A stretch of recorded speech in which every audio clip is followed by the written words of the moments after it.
Hello guys, ay magluluto po ako ng ah, lutong bicol na kaya lang walang talong. Naubusan ako ng eggplant. So ang ilalagay ko na lang itong bell pepper na red, green, and yellow. So gagataan ko siya guys with vinegar, and then pag naluto-luto na siya ng konti half cook, lalagyan ko ng sili kung may sili pa ako para dagdag ang hang, kasi ito namang bell pepper hindi naman siya spicy. Tapos ilalagay ko itong mackerel na aking pinarito. At diba, Pinoy na Pinoy ang dating. Yan, Pinoy kami tonight. Hinati ko siya kasi malaki siya. So, hinati ko sa dalawa yung mackerel. Then, pag kumulo na po ito, ayan, nag-half cook na siya, ilalagay ko na po ang yung mackerel. Ayan, lalagyan ko po siya guys ng apple cider vinegar o kaya pwede ko siyang lagyan ng wine vinegar. Ayan. Sa atin, normal na vinegar. Ilalagay ko guys, pwedeng wine or apple cider. I prefer na ilagay ko ay wine. Teka, kuha tayo ng wine vinegar. Sana meron pa akong stock. Wait a minute. Ay, nakakita ko ng stock. Meron akong sukang tuba. Ayan, masarap to. Coco floral sap vinegar. Ito ilalagay natin guys. Nakakita ko ng sukang tuba. So, ito po ilalagay natin dito. Pinoy na Pinoy ang dating. Walang recipe na iba pa man. Pinoy recipe lahat ito guys. Yeah? Bell pepper, tapos sukang tuba. Ayan. And then, yung gata. Of course, yung gata galing na dito. Ano? Tsaka natin ilalagay yung mackerel. Pakukuluan natin siya guys. So, yan guys, ang isa sa aming dinner. At malibang pa dito sa sinigang na tawag dito yung dorad. Pero para siyang itsurang tilapia, pero hindi siya tilapia. Ayan, yung sinigang naman na pinirito ko. Sabi ko nga, pinapride ko muna guys pag nagsisinga ako ng isda. Pinapride ko muna siya. Dahil wala akong ibang gulay, naubusan ako ng ito, meron tong talong. Tapos ilagyan ko siya ng zucchini kasi pwede naman yung zucchini. Tapos ilagyan ko siya ng buong tomato at buong onions. 5 buong tomato nilagay ko dyan. Tapos 3 buong tomato kamatis, isa lang pala yun.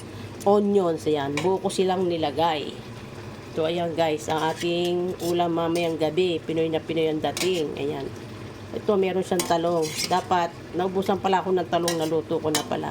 So, ayan guys, ang sinigang na dorad. Itsura siyang tilapia, buong isda. Ayan.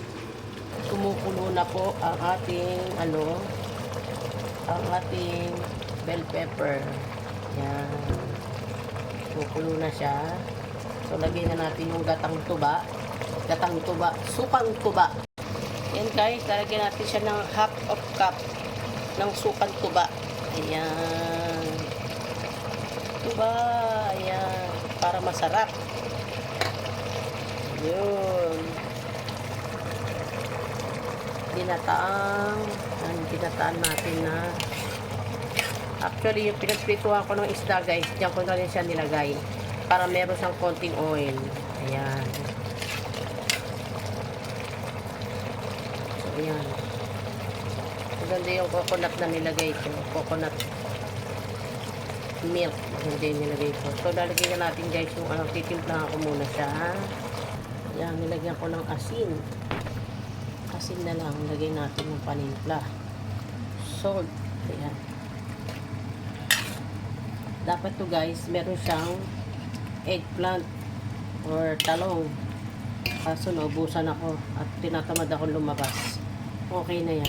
Kasi importante may gulay pa rin siya. So, yan. Tikman natin yung lasa kung okay. Yung aking tsera. Titikman ko kung tama yung alat niya. Yan. Ganda malapot yung gata natin. Maganda. Nako. Kulang sa asim. Dagdagan ko ng asim. Hindi pala masyadong maasim itong sukang tuba. Pero nagpapasarap din siya. So maglalagay tayo guys ng red wine. Gusto ko maasim kasi.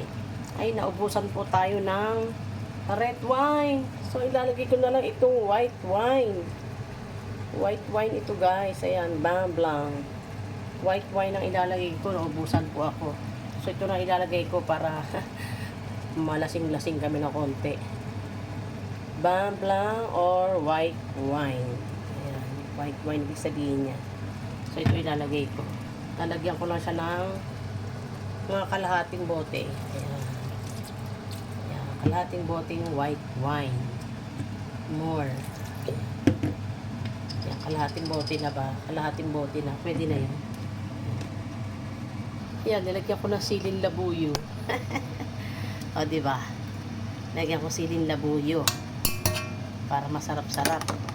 Anghang-anghang. Okay na yan. Hindi ko na lang siya dudurugin. Baka hindi kayanin. Nung iba, ako kaya ko kumain ng maanghang. Ayan. Pakuluan lang natin. Ilalagay ko na yung mackerel. Ayan guys. Medyo i-dry lang natin siya ng konti. Konti-konti i-dry natin. Pero minsan okay na rin yan. Yung may sabaw-sabaw. Pero palaputin lang natin siya ng konti. Pagmantikain natin ng konti. But I think ilalagay ko na yung mackerel para para yung mantika niya kumapit na. So I will put na the mackerel. So isang minute. Hinaan natin ang heat. So lalagay ko na po yung mackerel. Ayan. Lagyan natin yung mackerel. Ito po ay natutunan ko sa hipag ko na Bicolana. Ayan. Naggata siya ng ang tawag sa atin, no? Ng galunggong. Naggata siya ng galunggong. Nilagyan niya ng eggplant. Eh dahil wala akong eggplant, naubusan ako. Normally, pwede lagyan ng pagsamahin eggplant at saka bell pepper. Pero bell pepper na lang po ang nilagay ko. Para may gulay-gulay. Ayan. Sarap.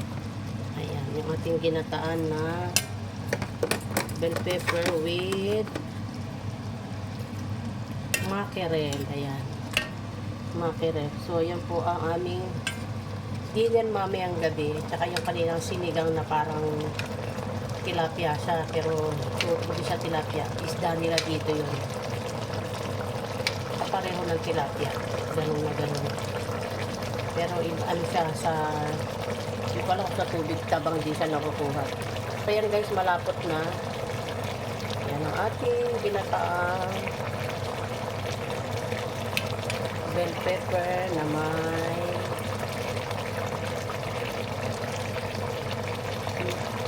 fried mackerel. Okay guys, ulam namin mamayang gabi. So ipapadry ko lang siya ng konti. So kahit medyo lumambot ng gusto yung bell pepper, ayos lang yun.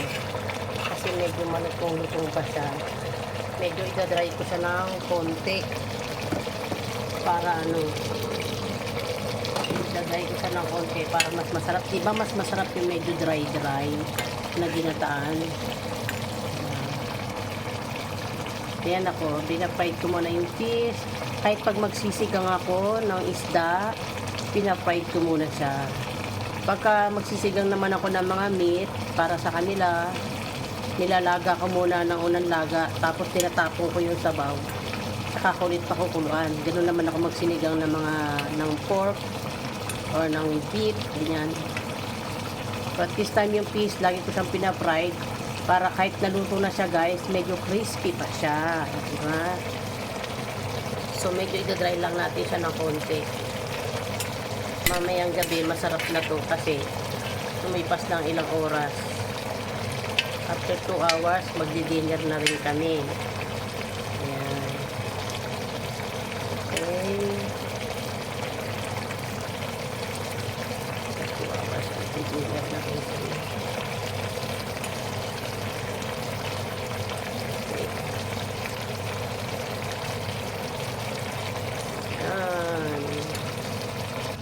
Ayan, pwede na siya, I think. Yung ating kinataang bell pepper, green, yellow, and red with mackerel. Ayan, ready na siya. Pwede nang pang ulam tonight. Ayan.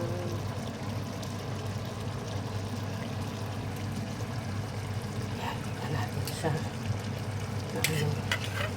Diba, hindi nadurog yung yung mackerel. Yung mackerel dito, parang yata sa atin yan, galunggong. Parang ganun. Yan, hindi naturog yung ano. Parang yung bell pepper. Parang sarap niya. Nalagyan ko ng sukang tuba. Ha? Sabi ko, kala ko puro Pinoy lang, pero nilagyan ko rin siya ng apple cider vinegar. Naubusan na rin ako ng red wine eh. Sabi ko red wine, naubusan din ako ng red wine na vinegar. Ang natira na lang, apple cider. So yun ang nilagay ko. Ayan. Pagmamantikain natin siya, para mas masarap, yung medyo nagmamantika. Ayan, pinapakuloan ko siya ng bonggang-bongga. Pinoy na Pinoy time na yan. Mapaparami ang kain natin nito ng plain or white rice. Ayan. Paborito rin ito ng asawa ko. White bawal sa kanya dahil meron siyang diabetes. Pero napaparaming kain na nito. Kahit yung mga anak ko kumakain. Yung dalawa kong maliit. Yung dalawa kong gusto si Anay at si Samuel. Naku, paborito nila itong isdang makero or makerel. Gusto nila yan pag nagluluto ako. Kaya nagda-dry na guys. Nag-oily na. So, yan, hinaan na natin. Baka masunog naman. Ayan. Dry na, oh. Wala na. Ay, wala na makita. Ayan, wala na makita. Ayan. So, oily na. Nagmantika na guys. Tuyo na. Ayan, nag-oily na siya. Ayan, tuyo na. Wala na masyadong sabaw. So, stop ko na siya para may konti-konting jabaw naman. Ayan. Ang ating, ano. Ayan. Thank you so much for watching guys. Love, love, love.